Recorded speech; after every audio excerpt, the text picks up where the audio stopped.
Essa semana é Semana Santa, né? Que a gente conhece por aí, da Igreja Católica usa esse termo Semana Santa.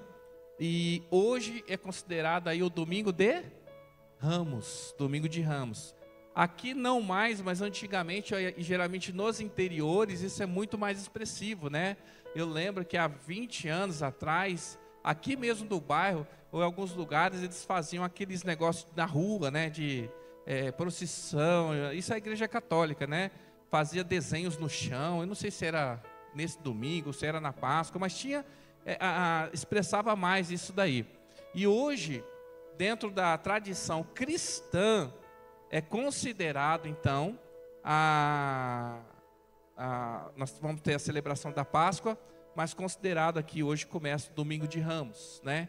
Que cada dia da semana até o próximo domingo, que seria o domingo da ressurreição. Glória a Deus, né? E aqui nós temos hoje o domingo, que é o evento, até quero falar um pouquinho sobre isso, quando Jesus ele entra em Jerusalém montado no jumentinho. Quem lembra dessa cena? Ele entra ali, ele entra para Jerusalém, né, e não sai mais. Dali ele já vai, né, para a morte e a crucificação. E eles colocam aquelas folhas de palmeiras no chão para que ele passe montado no jumentinho ali. O que representa aquelas palmeiras, né? Algo de humildade, simplicidade, né? Então o Senhor vem e se revela ali como o Messias, como o Salvador. Na segunda-feira, amanhã, seria o dia equivalente que ele entra no templo, que ele vai ao templo lá e briga lá com os cambistas e derruba as mesas, né? E fala, esse lugar é casa de oração. Na terça-feira é o dia que ele senta e ele ensina ali os seus discípulos, né? Aqueles que os fariseus começam a questionar, começam a querer persegui-lo. Na quarta-feira é um dia onde não fala muito da rotina de Jesus, mas é o dia que Judas também vai fazer ali a atrapalhada toda. Na quinta-feira celebra-se então aquela última ceia com os discípulos. Na sexta-feira, então, onde Jesus ele é crucificado e morre na sexta.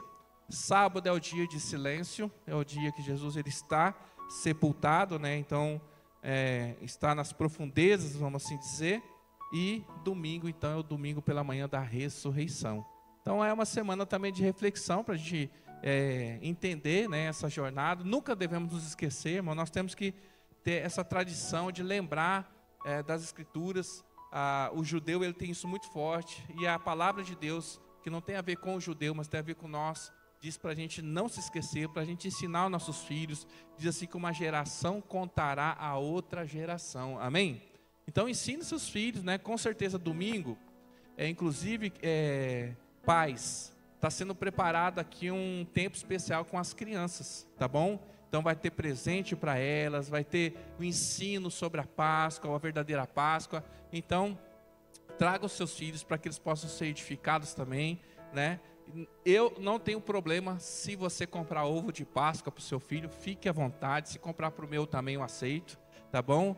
Pode comprar, né? Mas ensina ali o verdadeiro sentido, não é ovo, não é chocolate, mas eu particularmente não vejo problema se o nosso coração estiver reto diante do Senhor, amém? Então, domingo nós teremos um culto especial aqui de Páscoa e queremos também instruir os nossos filhos. Glória a Deus. Então vamos aqui, eu quero compartilhar hoje então do domingo, né? Começar a partir desse primeiro domingo que a Igreja Cristã chama de Domingo de Ramos. Mas antes, abra lá em Zacarias capítulo 9, Zacarias capítulo 9, versículo 9.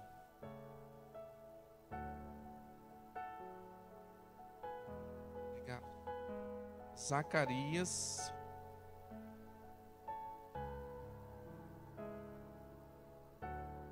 9.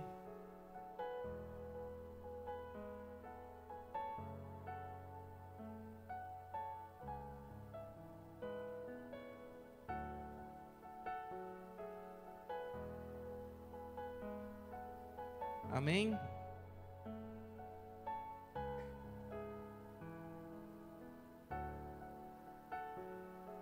Aqui é um relato da profecia que vai ser citado lá pelos evangelhos. E o interessante é que os evangelhos, todos os 4 evangelhos, vai contar a história da entrada de Jesus ali, a entrada triunfal. Mas vamos lá, Zacarias 9.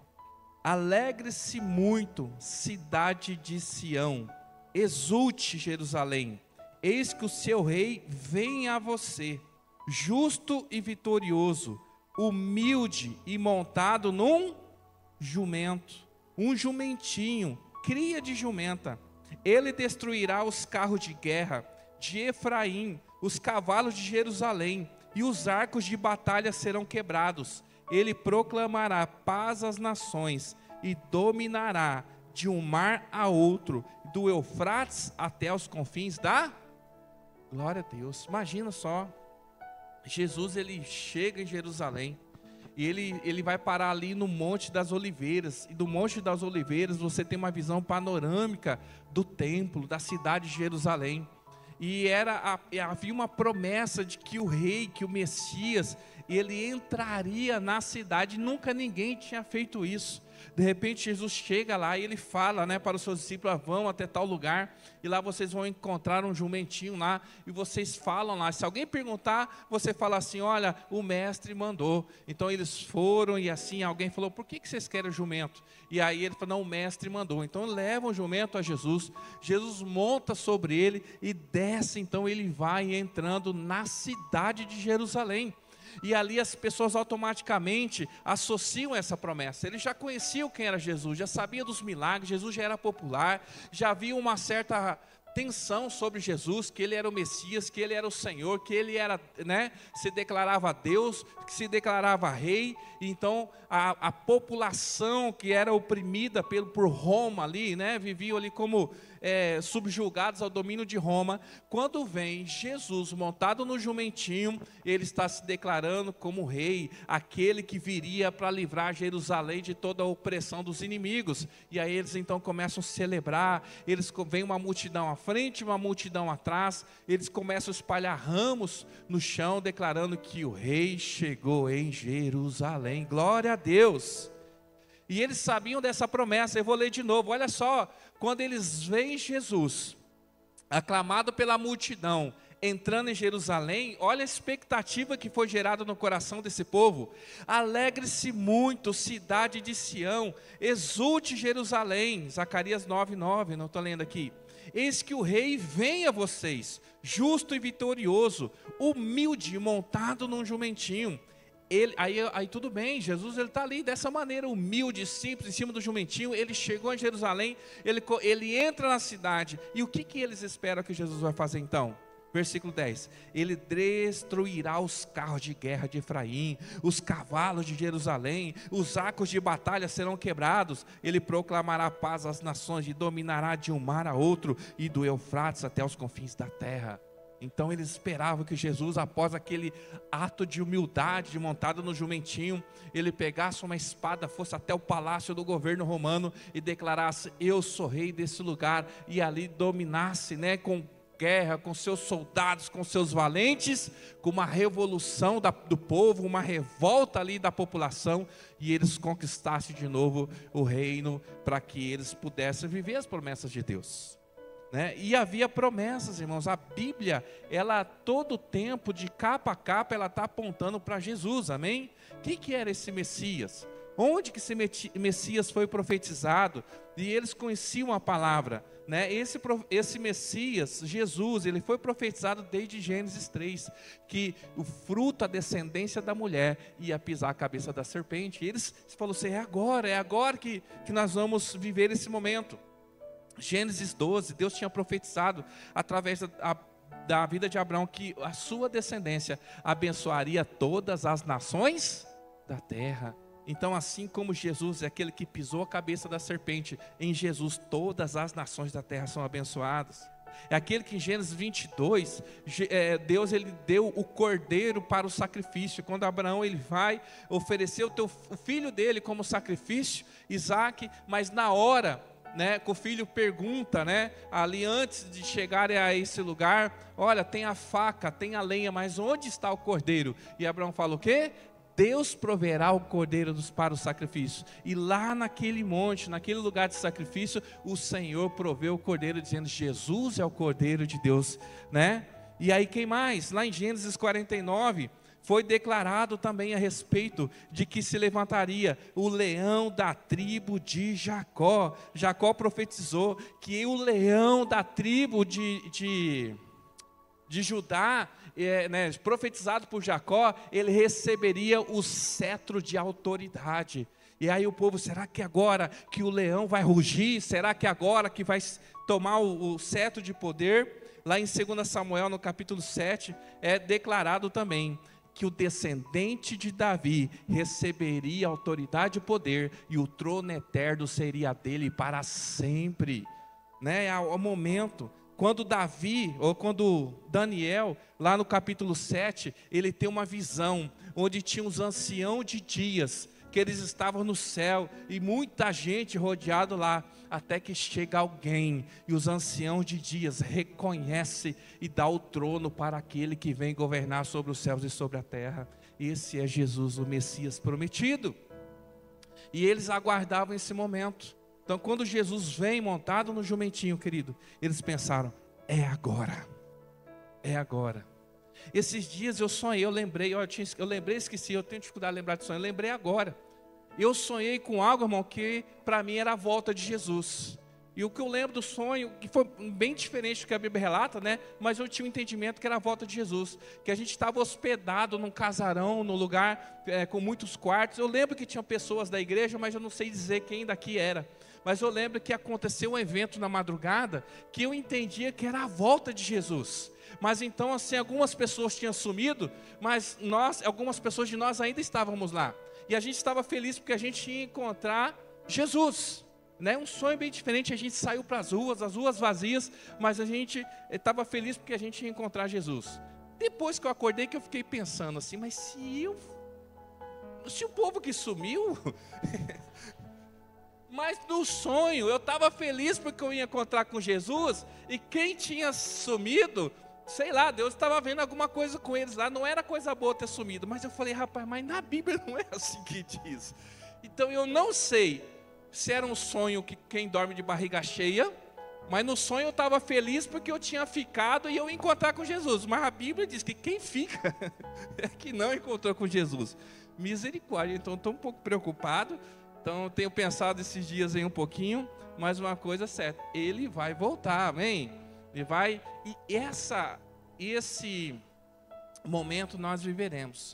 Então, quando Jesus ele entra, ele está descendo ali em Jerusalém, está chegando na cidade, montado no jumentinho, a multidão na frente e atrás, ao seu redor, os ramos sendo colocados no chão, eles começam a cantar o quê?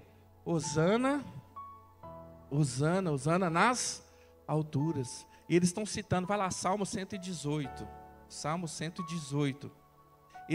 Nós não vamos ler o Salmo todo, eu vou ler a partir do versículo 24.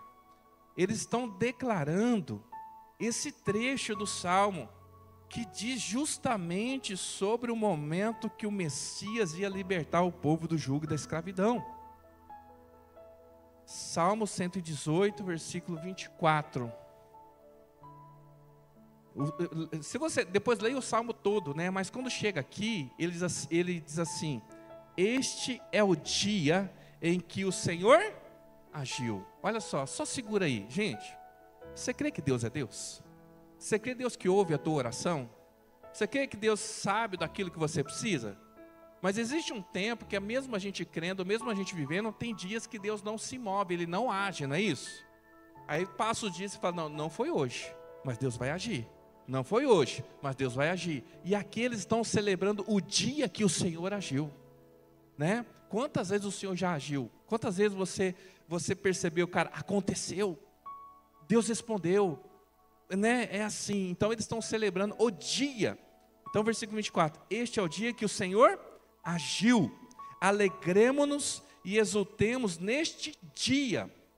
E eles declaram: salva-nos, Senhor, ou hosana, né, que é a mesma coisa, né?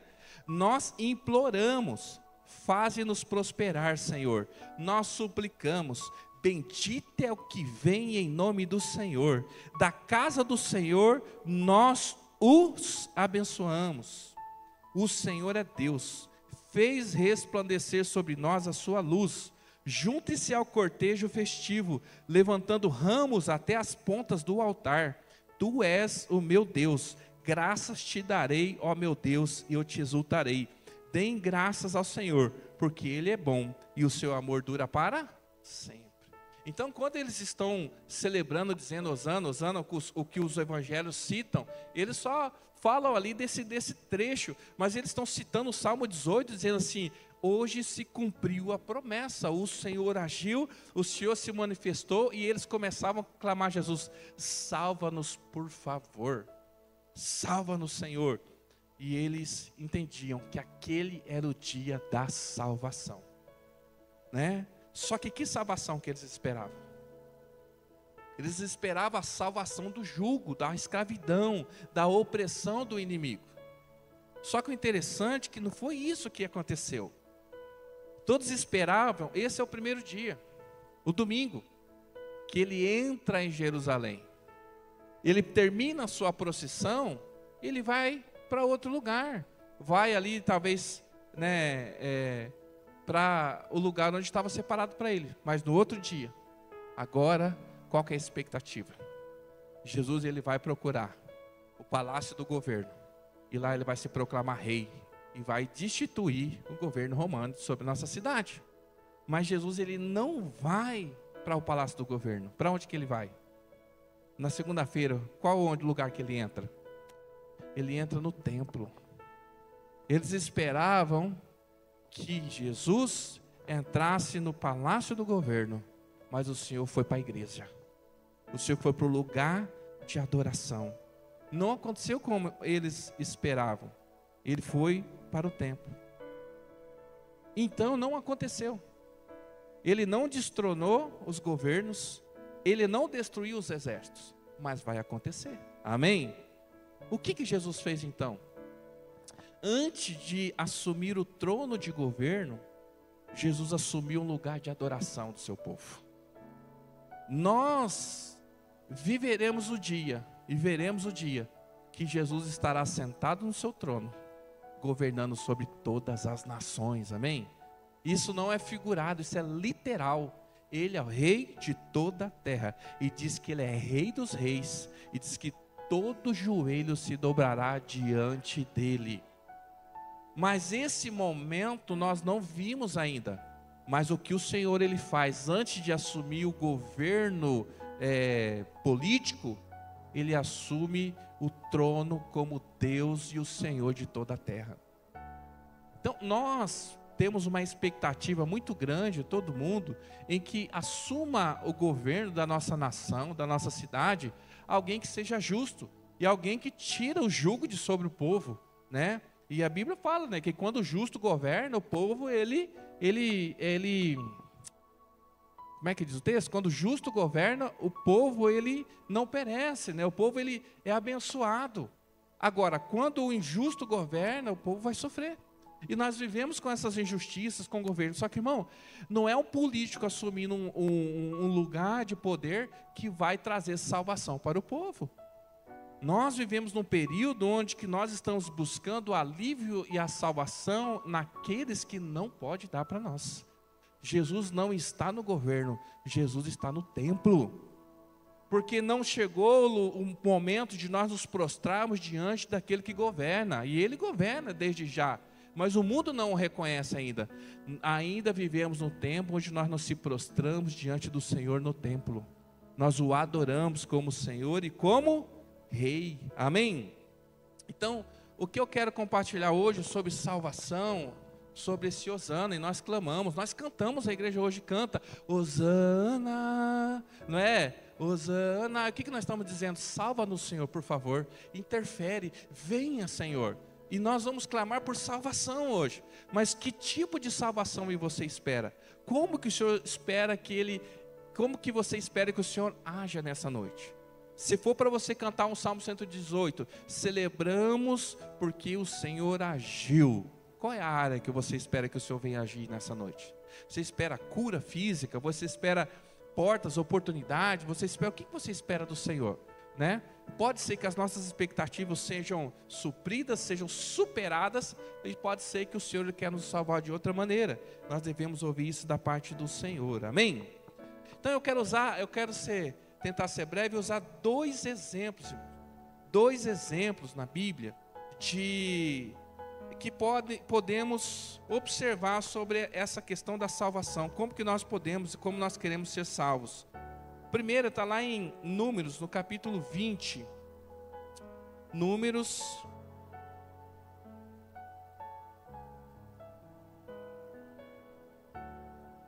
20. O povo tinha vivido o milagre e Deus havia salvado o povo de Deus ali, agora que está no deserto, da escravidão do Egito. Então eles saíram, foram libertos da opressão da escravidão, e Deus prometeu para eles: olha, eu vou dar para vocês uma terra. E eles perseguiam essa promessa.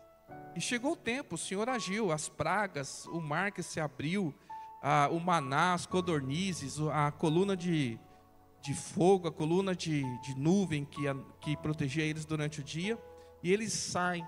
E aí nós sabemos que eles saíram pelo deserto, e surgiam as pessoas, surgiam as necessidades, e várias vezes eles clamavam ao Senhor. E quando chega aqui no capítulo 20, eles vivem uma situação complicada, uma situação que custou muito caro para alguém, irmão. Custou caro para Moisés. Não custou caro, custou tudo para Moisés. Imagina o cara que viveu o que viveu, foi chamado, se deu por muitos, né? Superou medo, superou suas limitações, e quando ele está às margens de viver a promessa, ele perde a bênção. Então eu queria falar a primeira coisa aqui, irmão, sobre o seguinte: não perca a sua bênção. E eu declaro no nome de Jesus que você não vai perder a tua bênção. E para não perder a bênção, nós vamos ter que suportar a pressão. Olha lá capítulo 20 de Números. No primeiro mês, toda a comunidade de Israel chegou ao deserto de Zim e ficou aonde? Cádiz. Ali Miriam morreu e foi sepultada. Não havia água para a comunidade, e o povo se juntou contra Moisés e contra Arão. Discutiram com Moisés e disseram: quem dera tivéssemos morrido quando os nossos irmãos caíram mortos perante o Senhor. Por que vocês trouxeram a Assembleia do Senhor a este deserto, para que nós e os nossos rebanhos morrêssemos aqui? Por que vocês nos tiraram do Egito e nos trouxeram para este lugar terrível? Aqui não há cereal, nem figos, nem uvas, nem romãs, nem água para beber. Versículo, segura aqui, irmão, não fecha a tua Bíblia, querido. Deus fazia descer do céu o maná todos os dias. Deus fazia com que os pássaros, essas codornizes, caíssem no meio do acampamento deles. Então eles tinham a farinha, eles tinham a base ali, e eles tinham carne para se alimentar. E eles estavam reclamando porque não tinha romã, não tinha, o que mais que eles falam aqui? Não tinha figo. Por que nos trouxestes aqui para morrer no deserto? Irmão, não perca a sua bênção. Talvez você esteja vivendo num momento difícil de escassez, mas ainda assim quem te sustenta é o Senhor. Não perca a sua bênção. E olha só no versículo 6. Moisés e Arão saíram de diante da assembleia para a entrada da tenda do encontro e se prostraram rosto em terra, e a glória do Senhor lhe apareceu. Olha só quantas vezes diante de situações assim que nos afrontam, irmão, a gente sai, sai daquela situação, sai daquela presença para buscar, para espairar a mente. Né? É lógico que, às vezes, a gente, para fugir daquela afronta, daquela ingratidão, daquele momento de conflito, alguns vão para, sei lá, vão se enfiar no mundo virtual. Outros vão atrás de amigos, outros vão atrás de vícios. Mas Arão e Moisés foram para a casa do Senhor. Eles foram para o lugar do encontro, eles foram para a tenda de adoração. Eles foram lá e falaram: Senhor, o que está acontecendo? Ajuda nós. E aí o que diz aqui o texto, o que o Senhor respondeu? Versículo 8, versículo 7, o Senhor disse a Moisés: pegue a vara e com o seu irmão Arão, reúna a comunidade, e diante desta, fale àquela rocha, e ela verterá água. Vocês tirarão água da rocha para a comunidade e para os rebanhos beberem. O que Deus falou para Moisés? Moisés, chegou o Senhor, galera está de novo reclamando, e aí, não tem água para beber.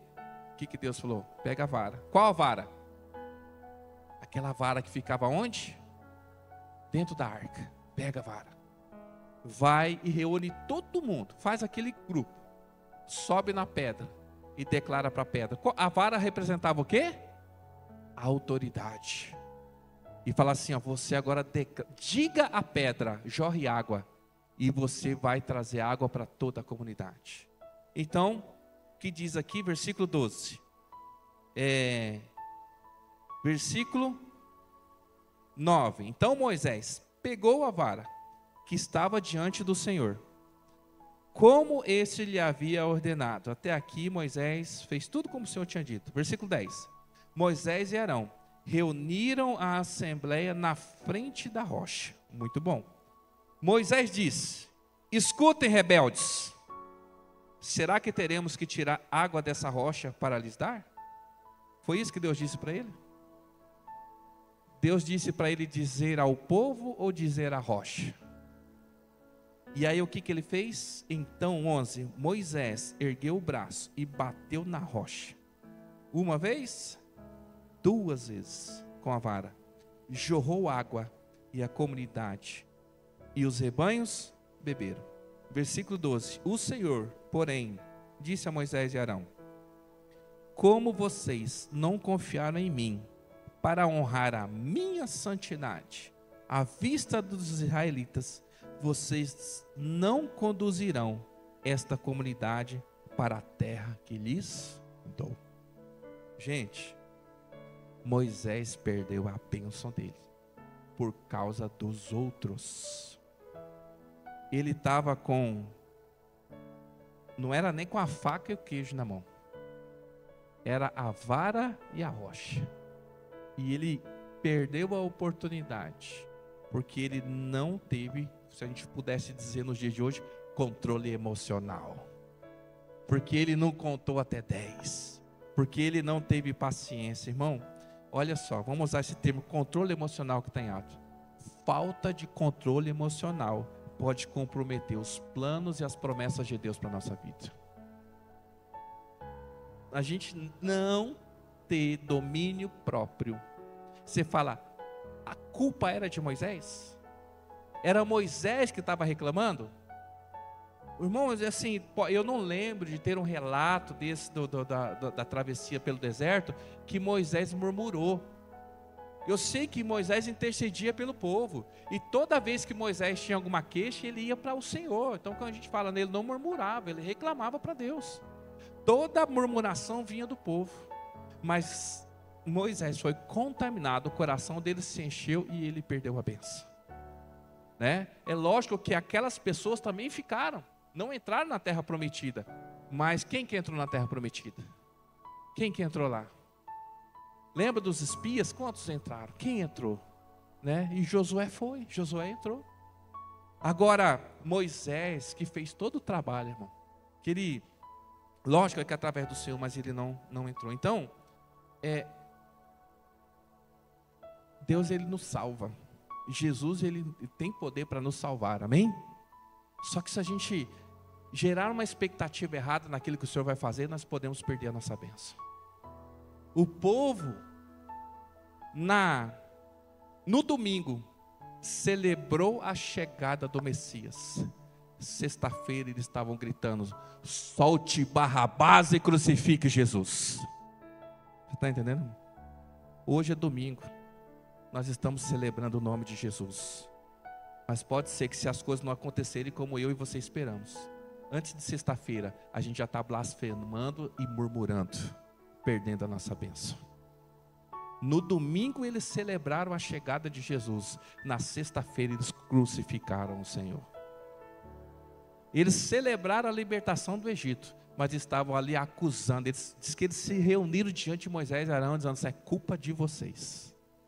Não perca a sua bênção. Deus tem o controle de todas as coisas. Moisés deveria apenas falar ao povo, mas ele fez o quê? Bateu na rocha. E qual que é o problema? Saiu a água do mesmo jeito. Mas eu tentando entender, isso aqui é uma interpretação, né? Irmãos, o que representava aquela rocha? O que representava aquela rocha? Quem é aquele que faz jogar água viva dentro dele? Olha só, 1 Coríntios capítulo 10, versículo 4. Coloca aí pra gente. 1 Coríntios capítulo 10, versículo 4. Se nós lermos aí desde o versículo 1, vai estar falando de Moisés e o povo atravessando o deserto. Paulo está citando esse evento. Mas no versículo 4, ele fala assim, volta um pouquinho antes, volta o 3, volta ao 2. Ok, em Moisés, todos eles foram batizados na nuvem e no mar. 3, todos comeram do mesmo alimento espiritual. 4, e beberam da mesma bebida espiritual, pois bebiam de quem? Da rocha espiritual que os acompanhava. Essa rocha era Cristo. Aquela rocha que Moisés bateu não era Jesus empedrado, mas você vê que Paulo ele vai dizer que eles comeram do pão espiritual, fazendo alusão ao maná, mas dizendo que eles não estavam comendo só um pão, eles estavam sendo alimentados pelo Senhor. E ele também vai citar que aquela água que eles beberam não era só uma água para matar a sua sede, mas representa também que espiritualmente eles foram alimentados no deserto. E eles foram alimentados pela rocha que os acompanhava, e essa rocha era Jesus Cristo. Quando eu entendo olho para essa palavra, eu entendo que o problema de Moisés era com o povo. Ele estava bravo com o povo, era o povo que estava se rebelando contra ele. Mas ele agiu de maneira violenta com a rocha. É quando eu e você atribuímos a culpa das desgraças da nossa vida ao Senhor. Entende? Quando nós não assumimos os nossos erros. Quando nós não entendemos que pessoas, né, elas fizeram escolhas erradas, elas nos machucaram, cada um pelo seu motivo, pelas suas coisas, e a gente quer colocar culpa no Senhor. A gente quer bater no Senhor, a gente quer dizer: Senhor, por que o Senhor permitiu? Senhor, não está acontecendo do jeito que eu quero, e nós só dando ali com a autoridade, que é, né, nós temos autoridade, chegamos com toda a ousadia diante do Senhor, para exigir diante dEle, que Ele possa suprir e resolver os nossos problemas. Mas o problema não é o Senhor. É a falta de confiança que nós temos nele. E isso tem consequência, irmão. Isso tem consequência. Qual foi a consequência na vida de Moisés? Perdeu a bênção. Olha o Salmo 106, versículo 32. Salmo 106, versículo 32 e 33. O salmista, ele vai citar: provocaram a ira do Senhor junto às águas de Meribá. Olha só, por causa deles Moisés foi, segura aí, por causa de quem?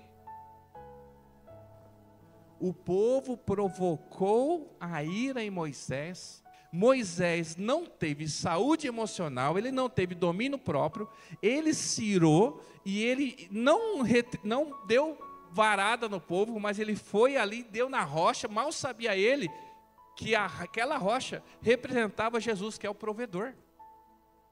E aí o versículo 33. Rebelaram-se contra o Espírito de Deus, e Moisés falou sem refletir. Moisés falou sem pensar. Por isso, querido, que hoje eu creio que Deus ele quer que a gente pense, que a gente reflita. Reflita no seu casamento.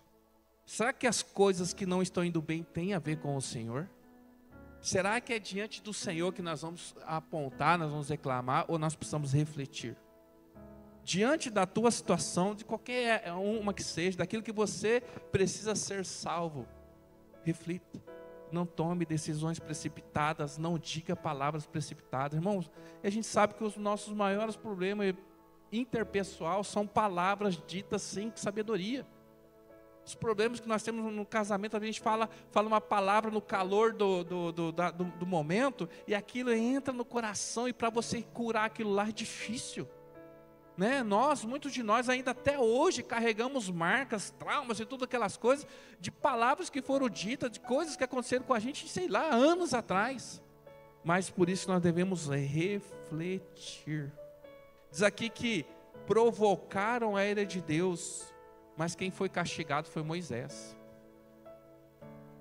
Moisés tinha motivo, irmão, para estar bravo? O que você acha? Tinha motivo?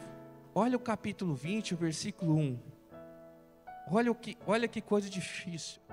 Tem dia que a gente não está bem, né? Tem dia que não está bem.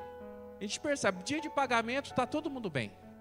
Na semana de pagamento tem pizza, né? Na semana quando a irmã não está nos seus dias, só alegria. Todo mundo cantarolando em casa, com a felicidade. Quando, irmão, vem um tempo sombrio, só misericórdia. Cada um no seu quarto, né? Ninguém fala com a mãe, né? Mas tem dia que a gente não está bem. Agora imagina Moisés. O que tinha acabado de acontecer com Moisés, irmão? Miriam morreu. Aqui não fala quanto tempo, aqui não fala quantos dias, mas quase que a gente entende que no dia que Miriam morreu e foi enterrada, o povo veio encher o saco de Moisés dizendo: e aí, cadê a água? Imagina, irmão, você enterra a tua irmã, depois do velório encontra a multidão contra você, dizendo, acusando: olha, você quer que a gente morra também? Olha lá o versículo 1, capítulo 20. No primeiro mês, toda a comunidade de Israel chegou no deserto de Zim e ficou em Cádiz. Ali Miriam morreu e foi sepultada. Imagina que Moisés pensava que Miriam ia entrar na terra prometida junto com ele. A irmã querida dele, aquela que dançava, aquela que né, imagina, tinha as tretas, que tem uns irmãos que brigam, né, irmão? Tem uns irmãos que brigam, mas se ama, né? Então Miriam ali e Moisés era desses, aí ela lá, você não tem moral, você não tem autoridade, que não sei o que tem. Aí Deus chama a família toda para conversar. Vem cá, todo mundo entra aqui, ó. E fala para Miriam, fala para ela, se vocês se meter com Moisés, eu instituí ele como líder desse negócio todo aí. Não é isso que aconteceu? Miriam morre. Vamos lá, versículo 1, né? Versículo 2. Não havia água para a comunidade, e o povo se juntou contra Moisés e contra Arão. Moisés tinha motivo? Tinha motivo. Tinha motivo para se irar? Tinha motivo. Mas ele tinha razão para se irar? Ele tinha motivo, mas não tinha razão. Muitas vezes dentro das nossas discussões, dentro dos nossos conflitos, nós temos motivo, mas nós não temos razão. Então, às vezes eu tenho motivo para dizer um monte de abobrinha, mas eu não tenho razão, não estou liberado, não tenho liberação do Senhor para dizer essas coisas. O que eu preciso fazer antes? Refletir. Porque uma palavra pode comprometer a minha bênção. Aí, Moisés tinha motivo, mas não tinha razão. Nenhuma situação justifica a desobediência. Irmão, você fica assistindo esses noticiários, como é que fala? Acontecem os crimes, essas coisas assim. Você vê lá, o cara foi e tirou a vida de alguém. Você já vê da esposa? Eu tenho visto muita coisa, irmão. Pai matando filho. Você tem visto? Não sei se você percebeu essas coisas. Sempre aconteceu, mas parece, irmão, que o negócio está absurdo. É pai tirando a vida de filho, e filho tirando a vida de pai. E aí, todo mundo tem uma justificativa. Por que ele isso? Por que ele aquilo outro? É diferente de uma, como é que fala? Defesa... pessoal, mas quando a pessoa ela é autodefesa, sabe? Ela está tentando ali se vincular de alguma situação, e aí ela acaba fazendo uma besteira porque ela está tentando se proteger. Agora, outra coisa, quando você premedita, irmão, por conta da ira, você vai lá e faz algo com qualquer um, que seja um animal. Mas imagina um pai, um filho, uma esposa, uma mãe, esse tipo de atrocidade. Nenhuma situação, irmão, por mais que seja, vai justificar a desobediência, algo que a gente vai romper. E às vezes a gente quer justificar nosso pecado diante de Deus.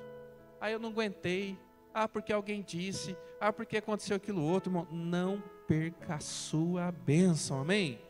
Olha o que Tiago, capítulo 1, versículo 19, ele vai dizer. Tiago 1, 19 e 20.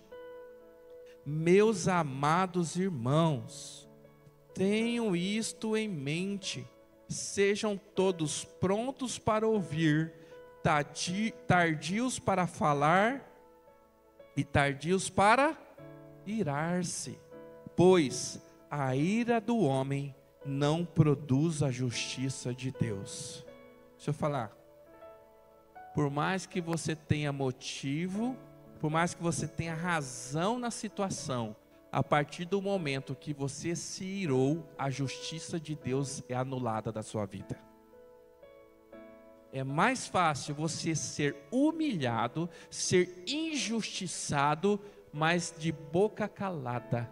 O Senhor é a tua justiça. Você está entendendo? Às vezes você está em uma situação no trabalho, às vezes uma situação na sua casa, e você está vendo que não é justo o que está acontecendo.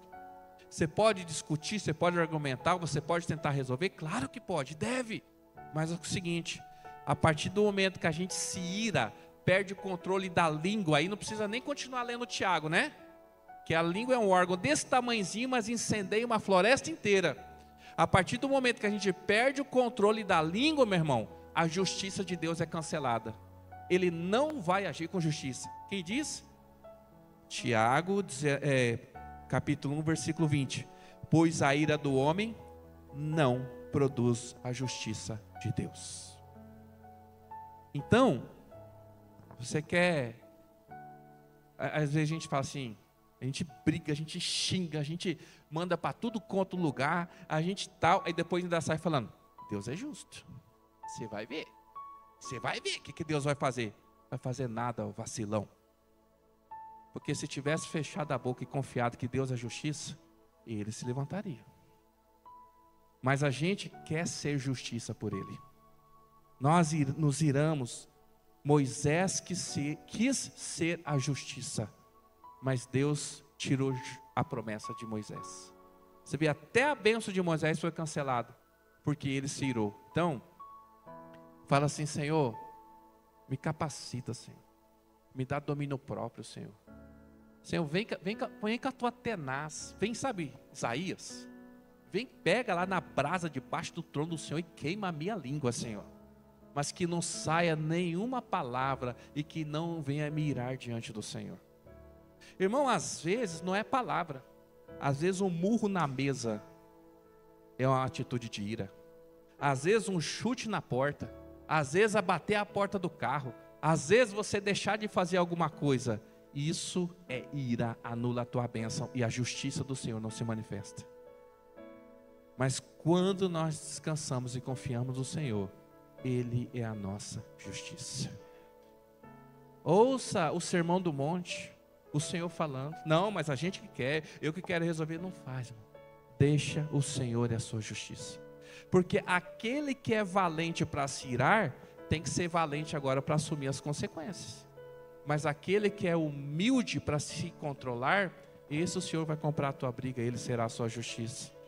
Então Moisés, volta a dizer aqui para passar para outra fase, ele não tinha culpa, mas ele foi penalizado por conta dos outros, porque ele não teve domínio próprio.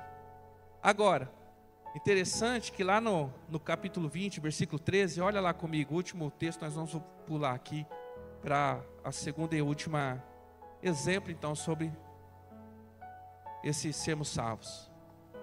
Então, o texto que nós lemos, de Números 20, no versículo 13, conclui dizendo: essas foram as águas de quê? Meribá, onde os israelitas discutiram com o Senhor, e onde Ele manifestou a sua santidade entre eles. Deus manifestou a sua santidade entre eles. Tem uma outra versão que vai falar diferente. Que tem alguma versão diferente aí? Se você que abriu aí, tem alguma versão diferente dessa que está aqui? A minha versão diz assim: e onde Ele manifestou a santidade entre eles. Tem uma versão que vai falar de uma maneira diferente da santidade do Senhor aí. Por que Ele fala isso? O que significa Meribá? Meribá significa rebelião. Rebelião. Só que o nome desse lugar não era Meribá. Ele deu o nome de Meribá porque o povo se rebelou. Mas sabe como é que era o nome desse lugar? Capítulo 20, volta lá, versículo 1. No primeiro mês, toda a comunidade de Israel chegou ao deserto de Zim e ficou em Cádiz. O que significa Cádiz? Santo. Eles chegaram no lugar chamado Santo. E no lugar chamado Santo, eles se rebelaram. Por isso o Senhor disse: essas foram as águas da rebelião, onde os israelitas discutiram com o Senhor, e onde Ele se manifestou a sua santidade no lugar de santidade. Então, no lugar, irmão, onde o Senhor deveria ser glorificado, Ele deveria ser reconhecido, é o lugar onde nos levantamos como rebelião diante dEle. Então, pensa nisso. Era para ser um tempo de celebração, celebrando o milagre. Olha só, o Senhor proveu, o Senhor nos salvou, nós íamos morrer de sede, mas o Senhor proveu água, e agora nós somos salvos, e agora nós vamos entrar na terra prometida, e vai dar tudo certo. Mas se tornou um lugar de choro, e um lugar de perder a bênção. Então, que o Senhor possa ensinar a gente essa noite, guardar o nosso coração, guardar a nossa língua. A maioria dos nossos conflitos, irmãos, são por coisas bobas. E não é os nossos problemas, a raiz dele não é o conflito, mas é como nós lidamos com ele.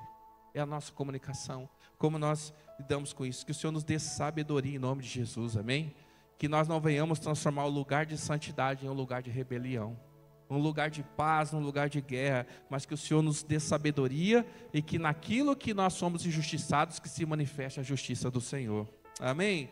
E por último, eu quero concluir aqui, hoje bem aleatório, né, assim, textos, mas que falam justamente, a primeira coisa então, é não perca a sua bênção, e a segunda coisa para a gente encerrar, faça a escolha certa. Jesus diante do cego, perguntou: o que queres que eu te faça? O que ele respondeu prontamente? Eu quero ver, Senhor. E o Senhor falou assim: então seja curado. Diz que ele saiu dali enxergando. Olha que coisa rápida. Então, devemos hoje fazer a escolha certa. Vamos lá para Lucas no capítulo 23, versículo 39. Então hoje nós vamos encerrar, hoje orando, e de que maneira que eu quero que o Senhor venha agir na minha vida? Você quer resolver o seu problema agora, ou quer só resolver o seu problema para sempre? Você quer resolver agora o que você precisa agora, ou você quer resolver para sempre? O povo murmurou porque eles queriam resolver o problema de agora. Qual que era o problema de agora? Sede. Mas qual que era o que Deus queria dar para eles? Resolver o problema para sempre. Qual que era resolver o problema para sempre? Eu vou te dar um lugar que mana leite e mel e não vai te faltar nada lá. Então eles trocaram a bênção do agora pela bênção do para sempre. E o Senhor não quer que a gente perca a bênção do para sempre por conta do agora, amém? Lucas 23, 39, diz assim: um dos criminosos que ali estavam, dependurados, lançavam-lhes insultos. Você não é o Cristo? Salve-se a si mesmo e a nós. Mas outro criminoso respondeu dizendo: você não teme a Deus, nem estando sob a mesma sentença? Nós estamos sendo punidos com justiça, porque estamos recebendo o que os nossos atos merecem. Mas este homem não cometeu nenhum mal. Então ele disse: Jesus, lembra-te de mim quando entrares no teu reino. Jesus lhe respondeu: eu lhe garanto, hoje mesmo você estará comigo no paraíso. Aleluia. Se você ler versículos atrás, todos que passavam diante daquela cruz zombavam de Jesus, dizendo: você não é o rei dos judeus? Salva a si mesmo, desça daí. E passava, e se você ler os versículos anteriores, passou, eu acho que é citado umas 3 vezes isso, que passavam na frente da cruz e diziam: você não é o rei, você não é o bonzão, então salva você mesmo, desça daí, salva os judeus, salva todo mundo. Aquele mesmo povo, irmão, que quando ele desceu Jerusalém montado no jumentinho, clamaram o quê? Salva-nos. E aquele ladrão, um deles dizia: salve a si mesmo e salve a mim. O outro dizia: deixa de ser bobo, rapaz, nós estamos aqui porque nós devemos, ele é inocente. Jesus, lembra-te de mim quando entrares no teu reino. Aqui, querido, 2 tipos de salvação. Qual a salvação que o primeiro ladrão, o primeiro criminoso esperava aqui? O que você imagina que ele esperava que Jesus fizesse, mesmo que ele estivesse zombando, quando ele diz: salva a si mesmo e a nós? Que tipo de salvação você acha que é essa? O que ele esperava? Tirasse da cruz. O que ele esperava que Jesus fizesse naquele momento? Meus soldados e pá, eu sou rei, né?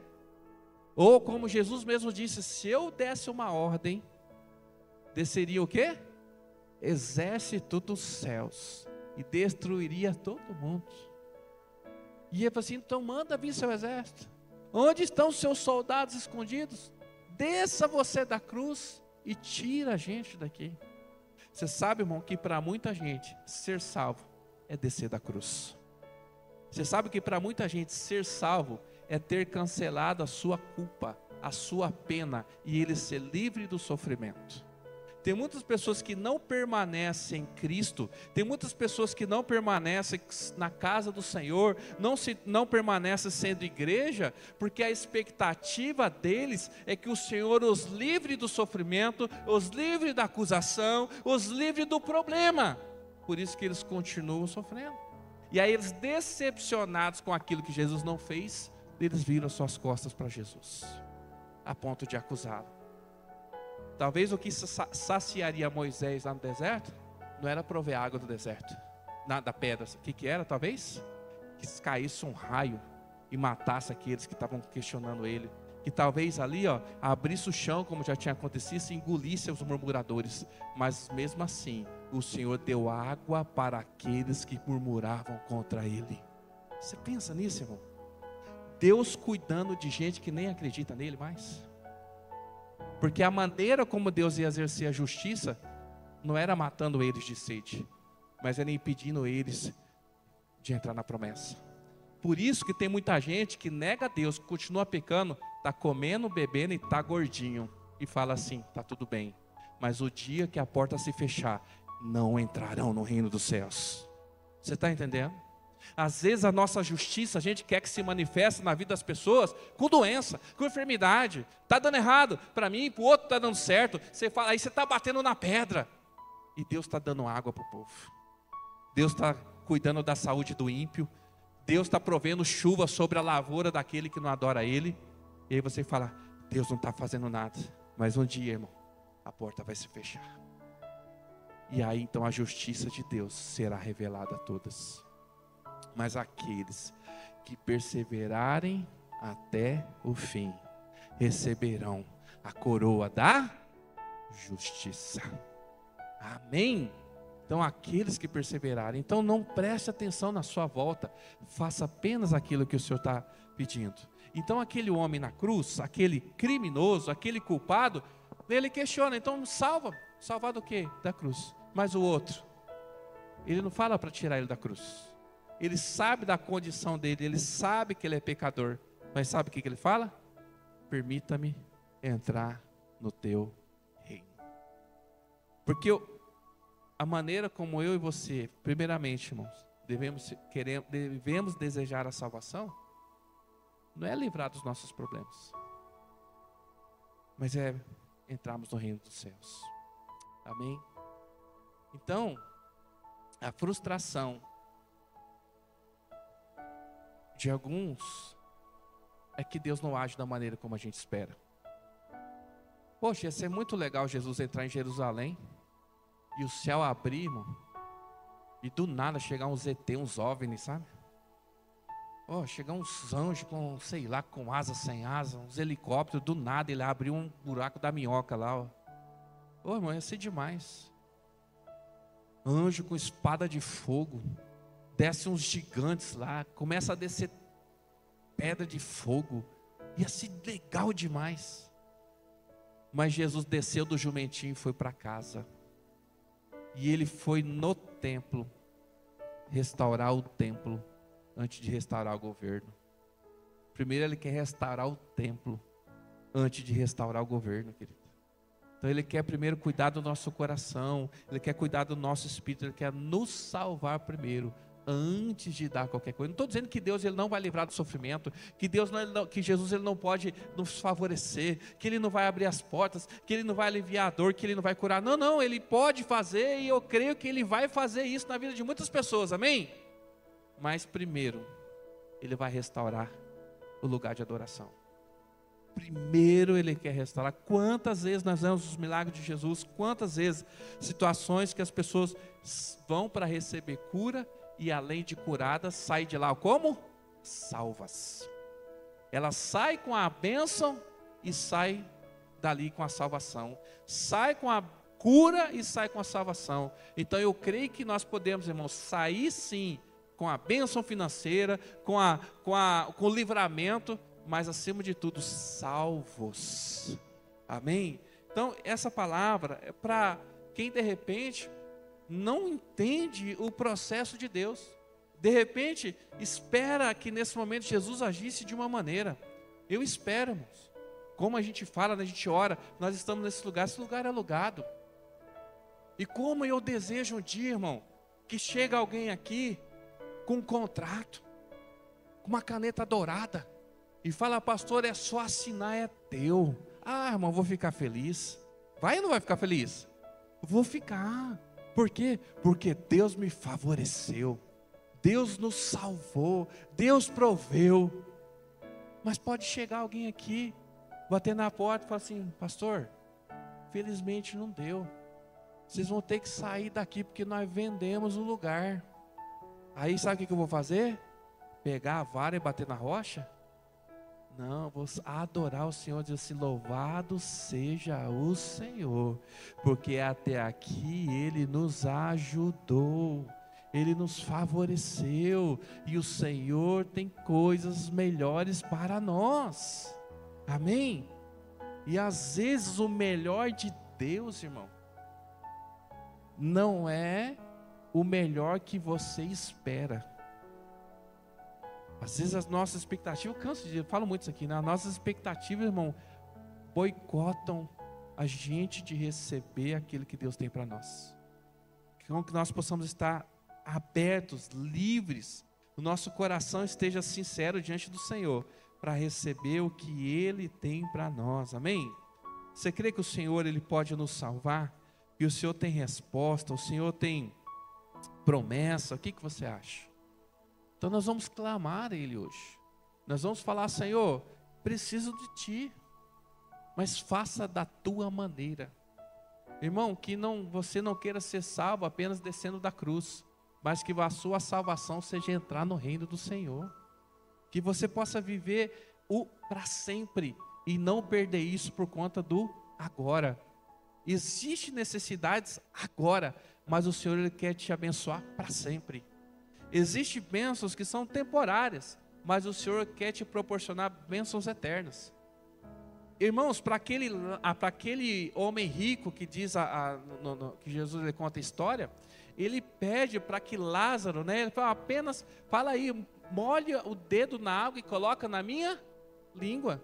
E talvez aquele dedo molhado na água lá e colocado na língua daquele homem rico, né, se fosse possível, traria um refrigério momentâneo, mas ele já estava debaixo de um sofrimento eterno. Então, nós não viemos aqui buscar um refrigério para essa noite. O Senhor, ele não, deixa eu te falar uma coisa, o Senhor, ele não tem apenas um refrigério para você nesse momento que você está aqui. Ele quer que eu e você saiamos daqui revigorados. Às vezes a gente fala assim, eu vou na igreja porque lá naquele momento que eu estou no culto eu tenho paz, enquanto eu estou ouvindo louvor aqui está tudo bem, mas quando passa tudo isso, o inferno vem de novo. Não, o Senhor não quer por um momento, o Senhor quer para sempre. Onde a gente estiver, mesmo que tenha murmuração, mesmo que tenha acusação, mesmo que o outro se levante, mesmo que as coisas tenham, o que a gente faz? A justiça nossa é o Senhor.